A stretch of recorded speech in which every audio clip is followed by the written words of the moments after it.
ಕಾರ್ಮಿಕರ ಕಲ್ಯಾಣಕ್ಕೆ ಸಂತೋಷ್ ಲಾಡ್ ದಿಟ್ಟ ಹೆಜ್ಜೆ. ಲಾಡ್ ಮುಂದಾಳತ್ವದಲ್ಲಿ ಮಂಡಳಿಯಿಂದ ಕಾರ್ಮಿಕ ಸ್ನೇಹಿ ಕೆಲಸ.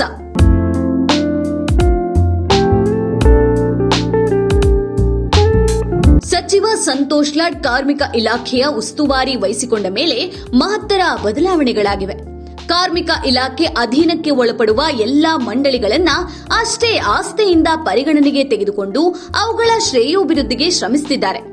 ಕಾರ್ಮಿಕರ ಹಿತಾಸಕ್ತಿಯನ್ನೇ ಬಯಸಿ ಹೊಸ ಯೋಜನೆಗಳನ್ನ ಜಾರಿಗೆ ತರುವುದರ ಜೊತೆಗೆ ಈಗಾಗಲೇ ಅಸ್ತಿತ್ವದಲ್ಲಿರೋ ಯೋಜನೆಗಳು ಎಲ್ಲರನ್ನ ತಲುಪುವಂತೆ ನೋಡ್ಕೊತಿದ್ದಾರೆ.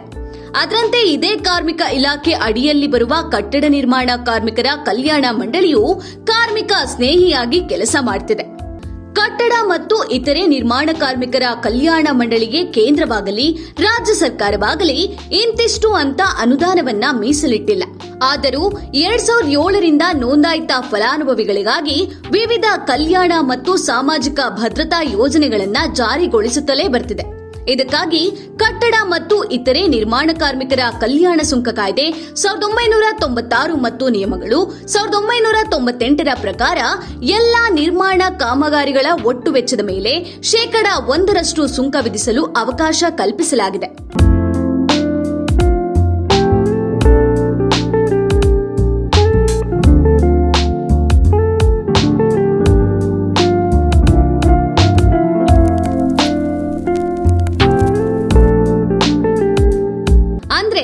ಎಲ್ಲಾ ನಿರ್ಮಾಣ ಕಾಮಗಾರಿಗಳ ಒಟ್ಟು ವೆಚ್ಚದ ಮೇಲೆ ಸಂಗ್ರಹವಾಗುವ 1% ಸುಂಕ ನೇರವಾಗಿ ಮಂಡಳಿಯ ಸುಂಕ ನಿಧಿಗೆ ಜಮೆಯಾಗುತ್ತೆ. ಅಲ್ಲಿ ಜಮೆಯಾದ ಮೊತ್ತ ಕಟ್ಟಡ ಮತ್ತು ಇತರೆ ನಿರ್ಮಾಣ ಕಾರ್ಮಿಕರ ಕಲ್ಯಾಣ ಮಂಡಳಿ ಕಾರ್ಮಿಕರಿಗಾಗಿ ಬಳಸಿಕೊಳ್ಳಲಿದೆ. ಜಮೆಯಾದ ಮೊತ್ತದ ಆಧಾರದ ಮೇಲೆ ಕಲ್ಯಾಣ ಯೋಜನೆಗಳನ್ನು ಅನುಷ್ಠಾನಗೊಳಿಸಿ ಫಲಾನುಭವಿಗಳಿಗೆ ಸೌಲಭ್ಯಗಳನ್ನು ಒದಗಿಸುತ್ತೆ.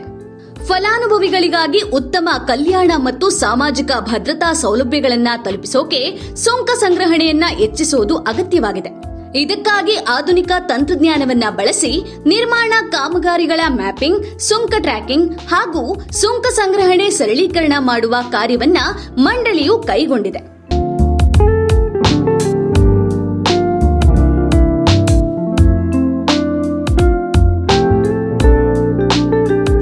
ಇನ್ನು ಈ ಉದ್ದೇಶಕ್ಕಾಗಿ ಮಾನ್ಯ ಕಾರ್ಮಿಕ ಸಚಿವರಾದ ಸಂತೋಷ್ ಎಸ್ ಲಾಡ್ ಅವರು ಹಿರಿಯ ಅಧಿಕಾರಿಗಳು ಹಾಗೂ ತಜ್ಞರೊಂದಿಗೆ ಹಲವು ಸಭೆಗಳನ್ನು ನಡೆಸಿ ಸೂಕ್ತ ಸಲಹೆಗಳನ್ನು ನೀಡಿದ್ದಾರೆ.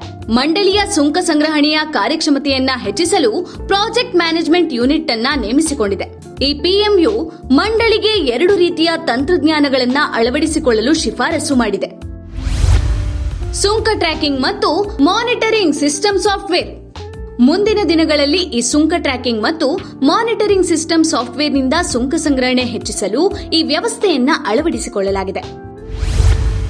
ಜಿಐಎಸ್ ಆಧಾರಿತ ಉಪಗ್ರಹ ಮತ್ತು ಡ್ರೋನ್ ತಂತ್ರಜ್ಞಾನ.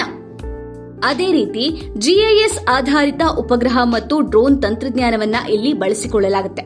ಈ ಹಿಂದೆ ವಿವಿಧ ಕಾರಣಗಳಿಂದ ಮಂಡಳಿಗೆ ಜಮೆಯಾಗದಿದ್ದ ಸುಂಕದ ಮೊತ್ತವನ್ನ ಗುರುತಿಸಿ ವಸೂಲಿ ಮಾಡಲು ಈ ತಂತ್ರಜ್ಞಾನವನ್ನ ಅಭಿವೃದ್ಧಿಪಡಿಸಲಾಗುತ್ತಿದೆ. ಪ್ರಾಜೆಕ್ಟ್ ಮ್ಯಾನೇಜ್ಮೆಂಟ್ ಯೂನಿಟ್ ನೀಡಿದ ಶಿಫಾರಸುಗಳ ಪ್ರಕಾರ ಮಂಡಳಿಯು ಈ ತಂತ್ರಜ್ಞಾನಗಳನ್ನು ಅಳವಡಿಸಿಕೊಂಡು ಸುಂಕ ಸಂಗ್ರಹಣೆಯನ್ನ ಬಲಪಡಿಸಲು ಹಾಗೂ ತಪ್ಪಿ ಹೋಗಿರುವ ಸುಂಕವನ್ನ ವಸೂಲಿ ಮಾಡಲು ಮುಂದಡಿ ಇರಿಸಿದೆ. ಈ ಮೂಲಕ ಕಾರ್ಮಿಕ ಸಚಿವ ಸಂತೋಷ್ ಲಾಡ್ ಅವರ ಮುಂದಾಳತ್ವದಲ್ಲಿ ಕಟ್ಟಡ ಕಾರ್ಮಿಕರ ಕಲ್ಯಾಣ ಮಂಡಳಿಯಿಂದ ಕಾರ್ಮಿಕ ಸ್ನೇಹಿ ಕೆಲಸಗಳಾಗ್ತಿವೆ.